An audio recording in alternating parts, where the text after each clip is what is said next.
This show is all about interviewing interesting people and learning. Social media and the internet, they have changed the way that people buy vehicles. And one guy in particular, Yusuf has built a massive following by educating people about the car buying business. His content, it goes viral because a lot of the time, the people who call in for help, they are a complete train wreck. And that is why I wanted to have Yusuf come on my show. So Yusuf is here now. Welcome, and thank you so much for coming on. Ellen, thank you so very much for the opportunity to come on. Okay, so before we talk about some of the calls that you get and the train wrecks that you hear out there, let's just talk about your background. First off, where did you grow up? Well, so I was born in Norfolk, Virginia, and then we moved to Greensboro, North Carolina. And during that time in Greensboro is where I started my passion for cars. So yeah, and then I moved all around. I've lived in Atlanta, I lived in Charleston, I lived in New York, I lived in DC, currently I live in Miami. Did you have a reason for moving at all? Like military? What was the reason for you guys moving? My mom says I have ADD, so I can't sit still in one place. So typically I, kind of go with opportunity. I've always been that free spirit, but I like to, I guess, explore and understand what is out there for me, especially since I kind of was in a very small town. So going to the bigger cities and whatnot allowed me the opportunity to connect and network with a, plethora of people that allowed me to get in the car market, get in the car business, and really expand my knowledge in this industry. When you were a kid, there's always a story I know of people who are passionate about vehicles of you could spot a car and you could remember, you could say it, oh, that's a Corvette, that's a Porsche 911, whatever, when you're like 3. Did you have that kind of a story when you were a kid, or was there one car in particular that you fell in love with immediately when you were a young child?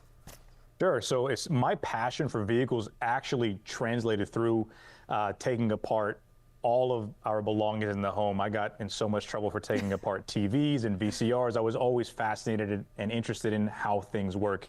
And then I don't think it was until I probably was 14 when I really got into cars. I started understanding them, started watching Top Gear, and from there it just, spiraled into a crazy obsession, if you will. Yeah, Top Gear, certainly it was a popular and has been a popular show. You can obviously still watch it too. And when did you kind of decide that you thought that maybe you could be successful in the car business? That was something that you actually wanted to pursue. So funny story, this is something where a lot of people will say you should always listen to your parents. My mom always told me, Yusuf, if you were in the car industry, you'll be very successful. And I always rebelled against that. I actually went and studied at UNC Charlotte, applied math for business and finance. So I actually was going to become an actuary. And from there, I worked in corporate America for a little bit, but then I decided to kind of segue into the car industry. And from there, I started my own tech firm and whatnot from there. So I think it wasn't necessarily I was very much motivated to become successful in the car industry. I think it just translated into that because of the popularity that I kind of got from the social media later on in life. And obviously, you're killing it right now with social media and with, selling your business, and it's fabulous. But you haven't always been totally successful. What have you learned along the way? There are no shortcuts, and I definitely think in this day and age and during my generation, instant gratification definitely taints success, because once we get a little bit of a taste, we kind of run with it and we think we are good to go. We never build a solid foundation. So I had to learn the hard way several times. And a lot of videos that you watch, people being in crazy financial situations, their car repossessed, I too at one point in my life was in that situation, that predicament, because of the very impulsive decisions I made or the ill-calculated business models I had. And from that, I learned that things take time, and you should really take a step back and remove emotions from any decisions you make. Is that kind of some of the advice that you do give on some of the videos? And obviously I watched a ton of your videos. I follow you on Instagram. That's how I found you, because your content was so great. But do you give some of that advice too, to try to prevent, some of the failures that you experience from happening to other people?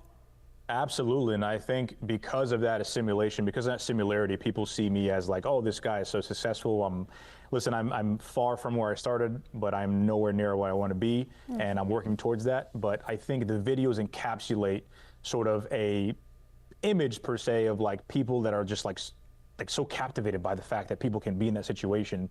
And a lot of that has to be from, sort of, I think the idea that the more I posted this content, the more educated people will become because they're curious on how do people get in this high interest auto loan situations? Why are people $30,000, $40,000 underneath on their vehicle? So it really raises a lot of, I guess, curiosity from these videos. So I think a byproduct of that is like the very essential education that comes from these videos. But I think a lot of people just love drama, and they like seeing in my videos where there's, a mother and a son have some sort of, drama from co-signing on a vehicle. They're paying $2,000 a month. They got repossessed. So, but yes, from that, I will always be a proponent of educating people on buying smart. And from that, the advice I give them is, hey, listen, you don't need this right now. Maybe in the future you can, but just buy within your means.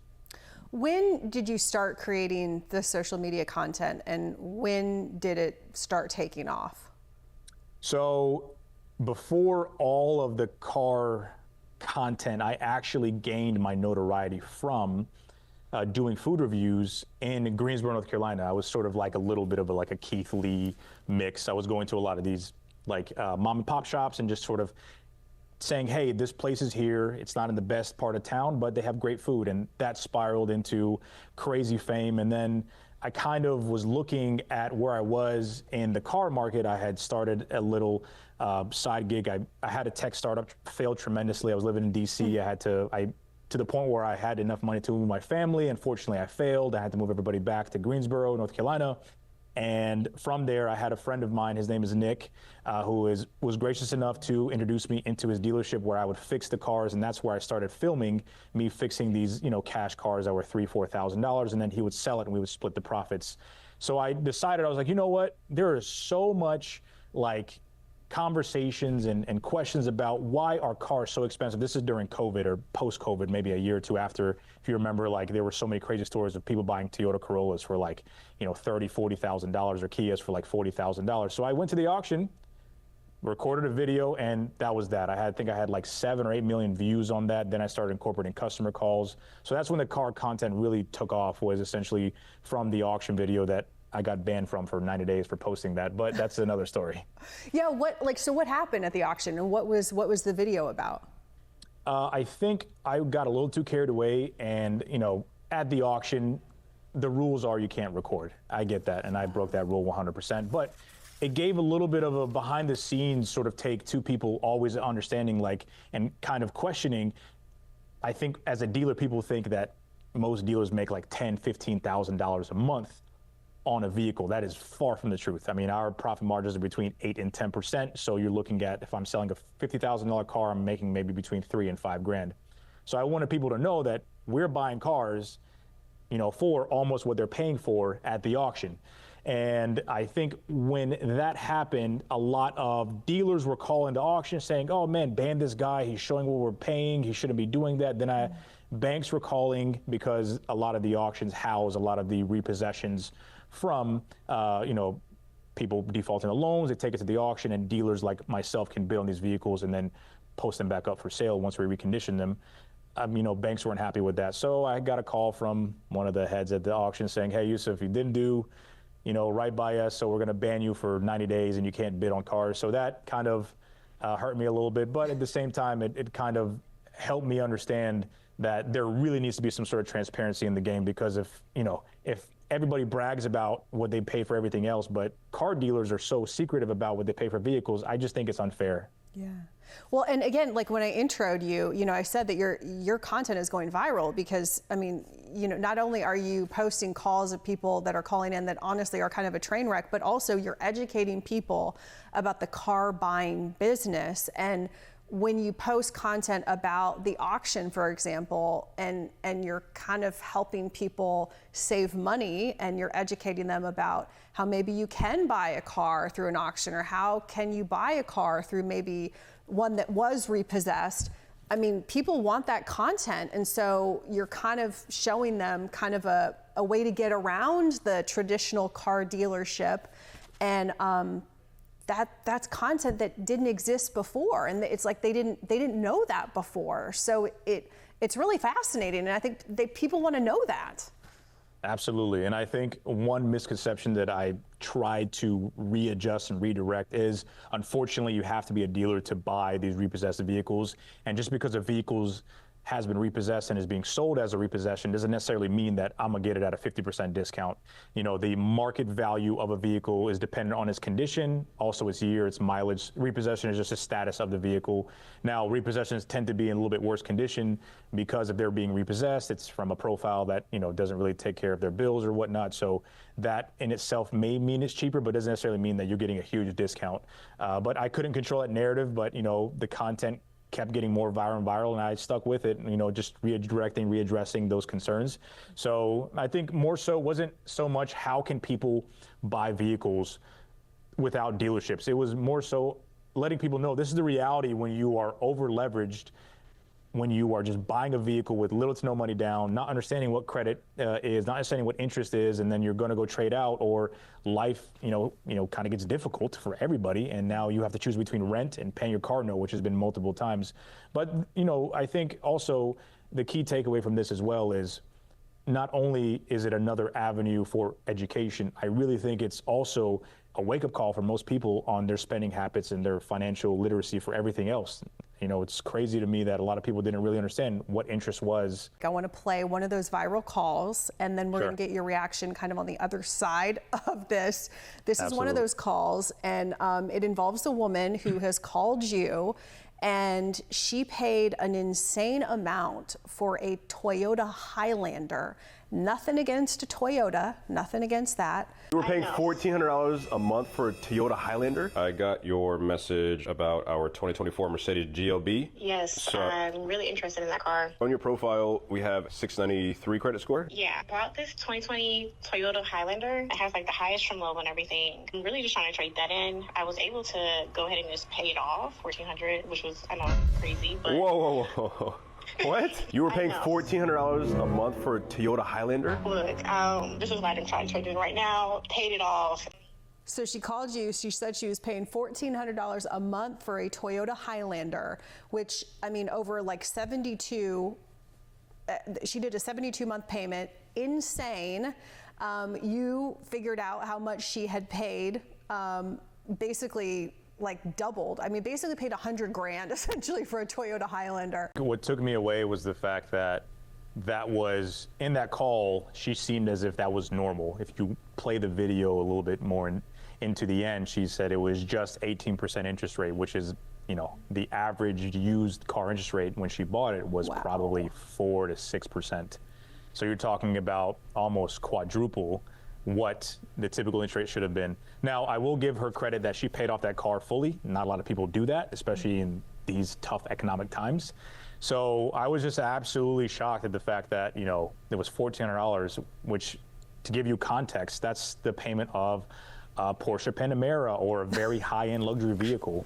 So in that sense, it was definitely had me taken back just a little bit. And then not even that, understanding that she paid almost $100,000 because she saw this thing till the end for this Toyota Highlander, and it had a crazy amount of mileage, I think 196,000 miles.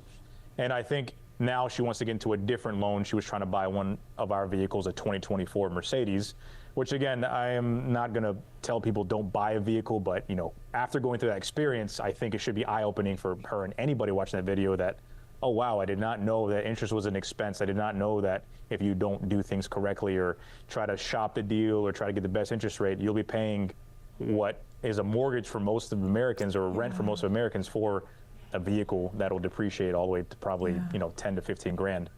Do you think that this is predatory? I mean, do you think that these car loans now, especially with the 26% interest rate, the 18% interest rate, do you think that those loans are predatory?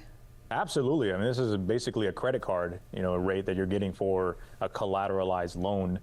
And I think a big takeaway from my content as well is there are dealerships that will take advantage of people because of the lack of knowledge, lack of understanding, and lack of basic principles for what is math, what is interest.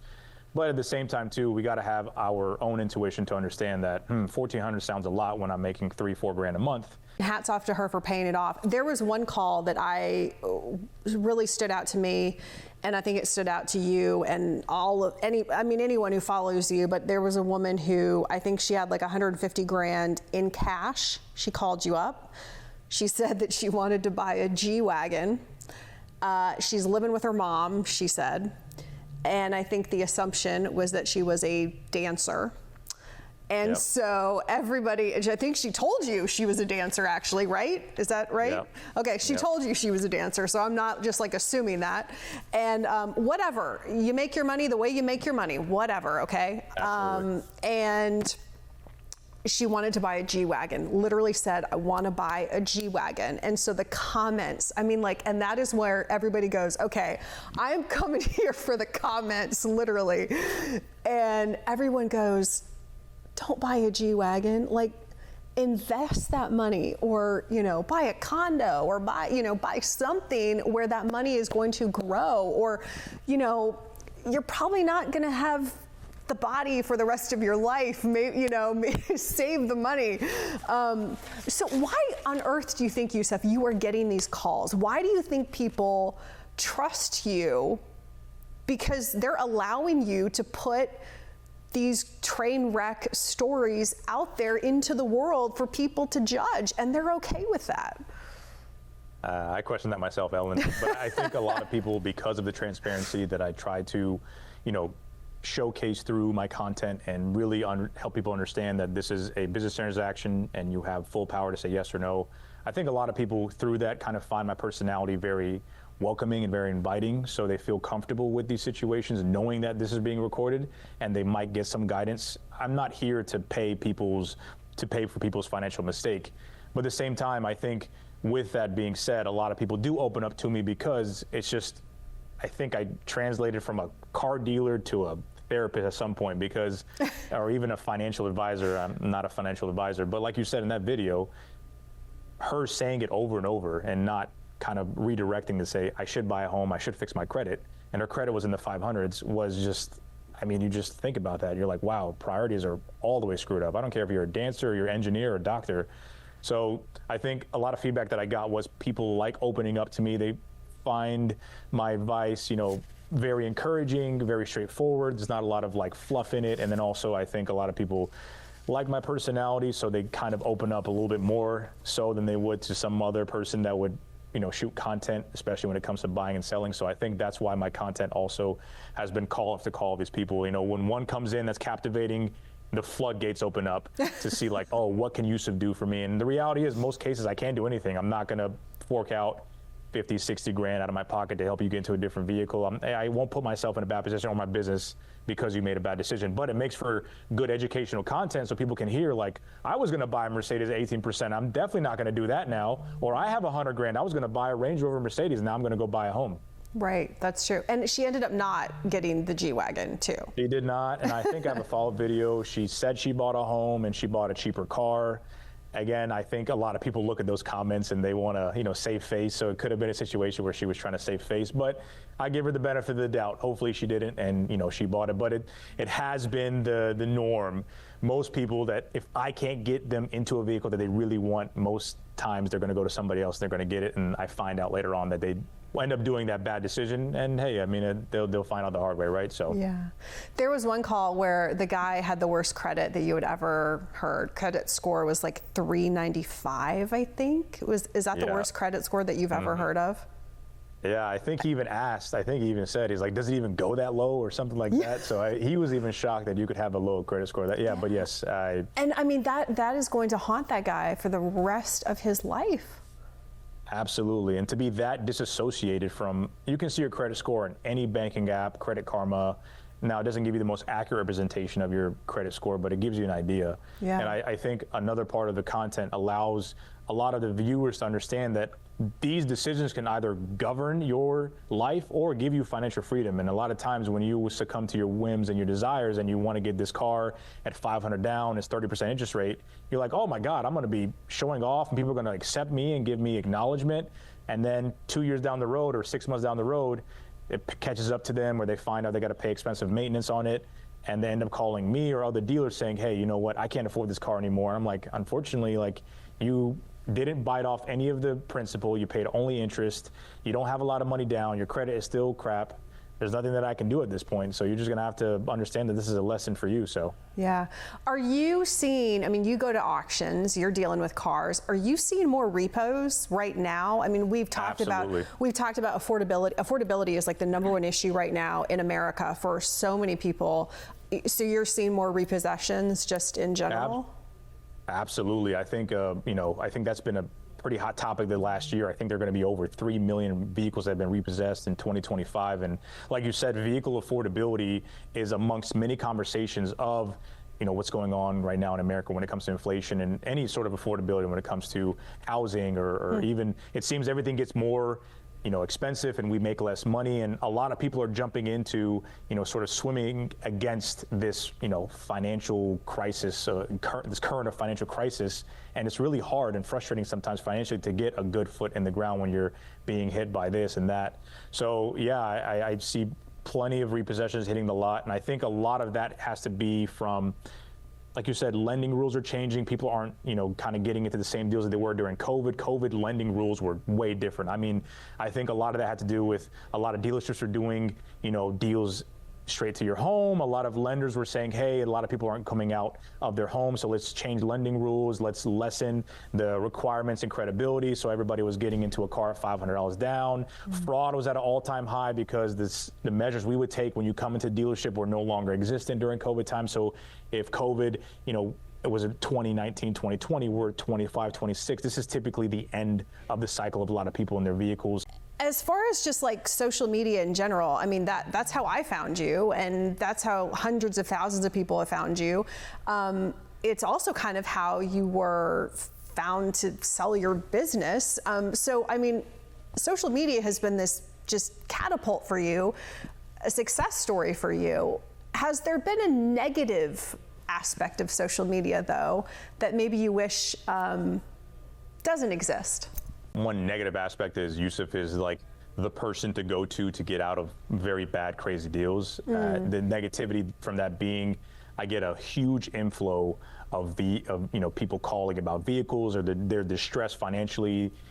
They're like, hey, I just bought this Mercedes or BMW. I can't afford anymore. Yusuf, please help me. And that's probably so that takes really a lot of my time, because I truly do want to help people that want to help themselves, but my resources are limited. But that's sort of probably the only negativity. I think other than that is, I love people, I love making connections, I love conversing, but I think another negative is when I'm out with my friends and my family, people recognize me now, and it's still new to me. Again, I'm very much so, like, I even get shocked. I'm like, oh yeah, I am Yusuf, how are you? Yeah. So people take the time to really introduce themselves and really talk for 20, 30, 40 minutes at a time. So it really takes away from like family time as well. So I think that's one negative aspect, not in the sense that I don't like it. It's just, it's that one thing that people, again, feel comfortable with me, so they want to open up as much as they can, no matter the circumstance.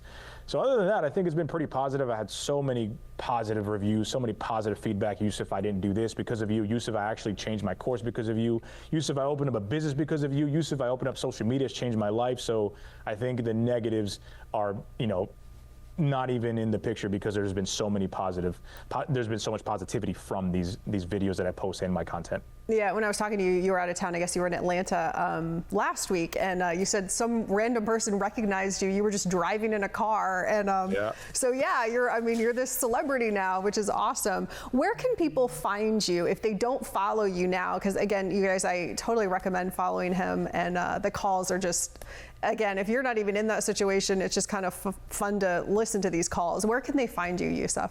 All my tags are Ride with Yusuf on TikTok, Instagram, YouTube, and then also Facebook. And then also, you can also find me on the actual profile. You can click my link tree, you can connect with me. And then if you want to follow my other ventures, which is Carlay, I think a big element of the car buying process is entrusting a platform or service that allows people to become more transparent, educated through the process of buying a vehicle or selling a vehicle. And I've started a tech startup called Carlay, which is supposed to use technology to empower people with education and confidence to buy a vehicle, and then allow dealerships to earn that business from that client. So I'm really excited about that as well. So you can find me at Carlay as well, Carlay_official.